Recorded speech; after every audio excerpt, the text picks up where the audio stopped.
નમસ્તે દોસ્તો, મારું નામ પ્રીતિ છે. હું વિધવા છું અને મારી ઉંમર 27 વર્ષની છે. મેં 12મા ધોરણ સુધી અભ્યાસ કર્યો છે. મારા ઘરની આર્થિક સ્થિતિ ખૂબ નબળી હતી અને મારી પાછળ મારા 2 નાના ભાઈઓ હતા. આથી મારા માતા પિતાએ અમારા બધાના લગ્ન જલ્દીથી કરી દેવાનું નક્કી કર્યું હતું. તેઓ અમને વધુ ભણાવી શક્યા નહીં. હું દેખાવમાં ખૂબ જ આકર્ષક હતી. ગોરો રંગ, મોટી આંખો, લાંબા કાળા વાળ, મધ્યમ કદ કાઠી અને સુંદર શરીર. આથી મારા માટે ઘણા સારા સંબંધ આવવા લાગ્યા. એવો જ એક સંબંધ મારા માટે આવ્યો હતો. તેનું નામ રાહુલ હતું. તેને પોતાનું નાનું ગેસ્ટ હાઉસ હતું અને તે જાતે જ તેને ચલાવતો હતો. તેના ઘરની હાલત મધ્યમ હતી, પરંતુ તેના માતા પિતા જીવતા નહોતા.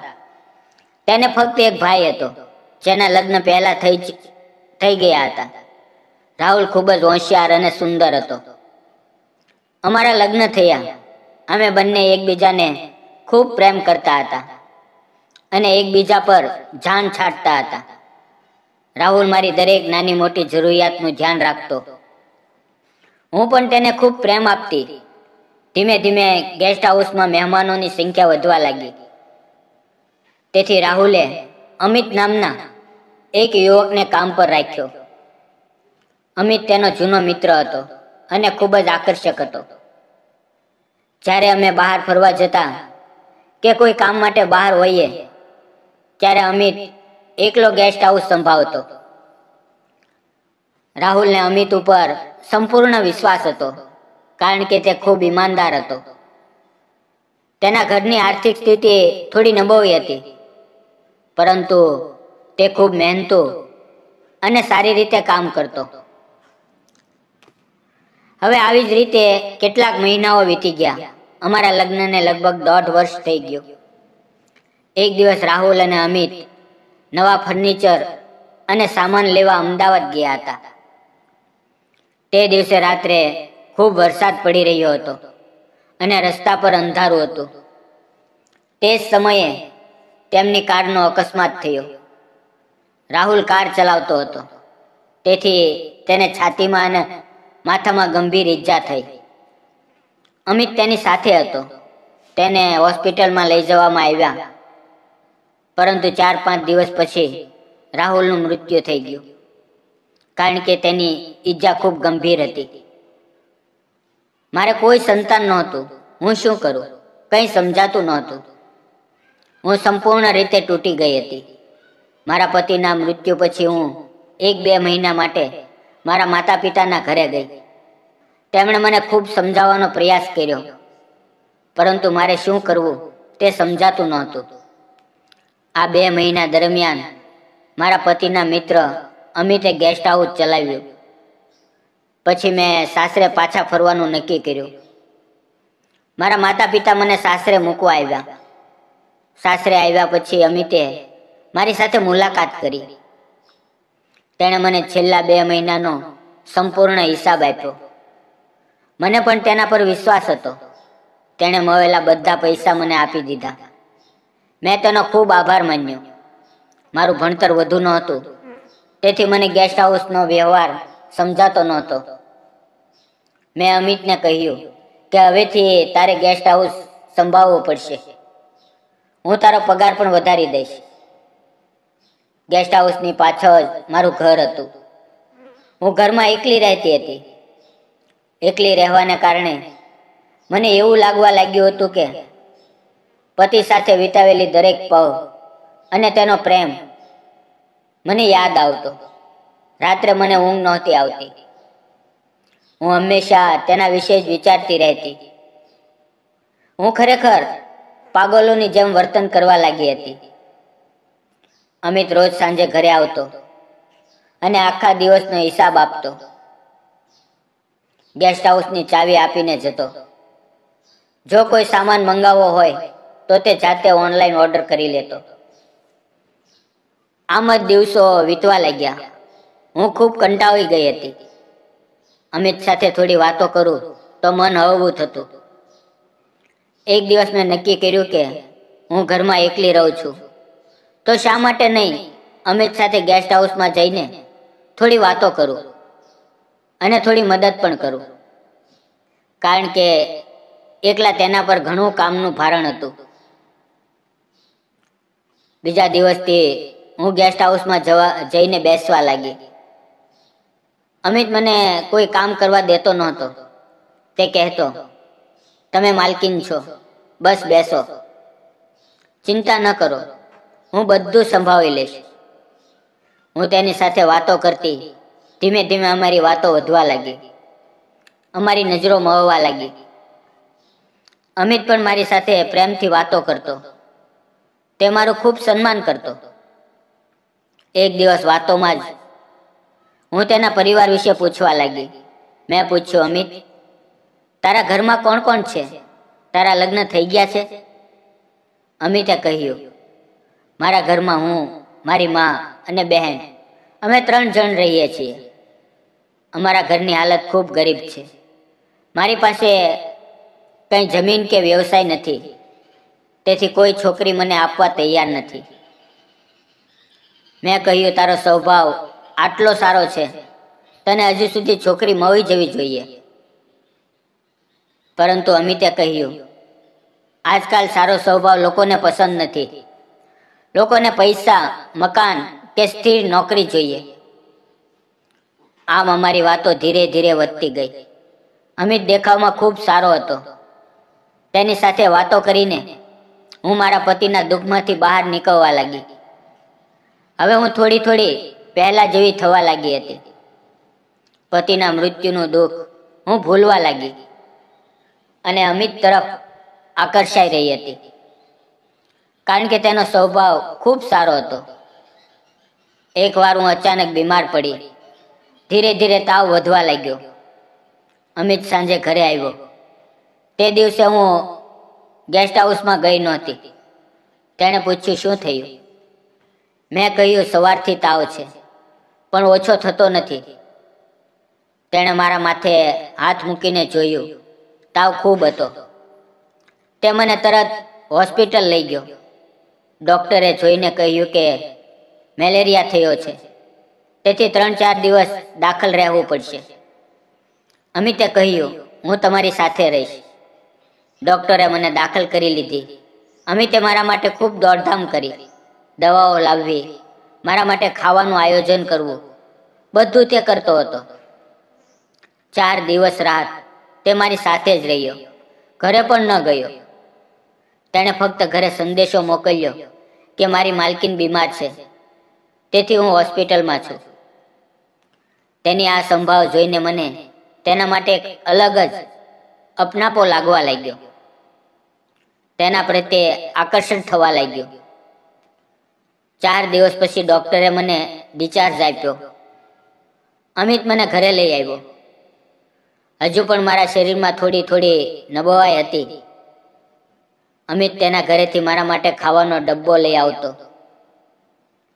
હવે આમ જ આગલા 4-5 દિવસ તેણે મારા માટે ખાવાનું લાવ્યો. તે ખૂબ સારો હતો. હવે હું સંપૂર્ણ રીતે ઠીક થઈ ગઈ હતી.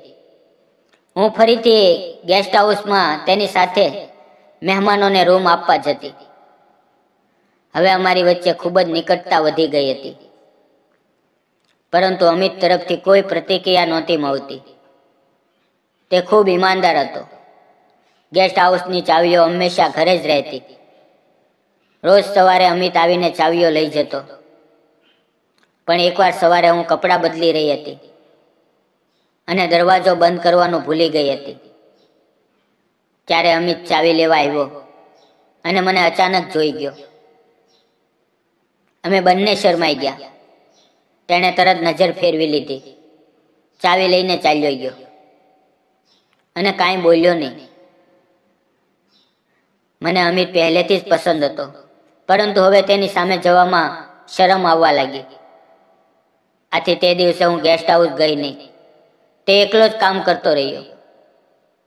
બપોરે મેં તેને ફોન કર્યો અને કહ્યું, ખાવા માટે આવી જા. આજે આપણે અહીંયા ઘરે સાથે ખાઈશું, ગેસ્ટ હાઉસમાં નહીં. થોડી વાર પછી તે ડબ્બો લઈને આવ્યો. અને મેં ઘરનું ખાવાનું તૈયાર કર્યું. અમે બંને સાથે બેસીને ખાવા લાગ્યા. અમે ચોરી છુપે એકબીજાને જોતા હતા, પરંતુ કોઈ બોલતું નહોતું. ધીરે ધીરે ખાવાનું પૂરું થયું. ખાવાનું ખાઈને અમિતે કહ્યું, મને માફ કરો, મેં જાણી જોઈને તમને એ રીતે નહોતા જોયા. હું તો ફક્ત ચાવી લેવા આવ્યો હતો. મેં કહ્યું, સોરી ન બોલો, ખરેખર તો દરવાજો બંધ કરવાનું મને જ ભૂલાઈ ગયું હતું. એમાં મારી જ ભૂલ હતી.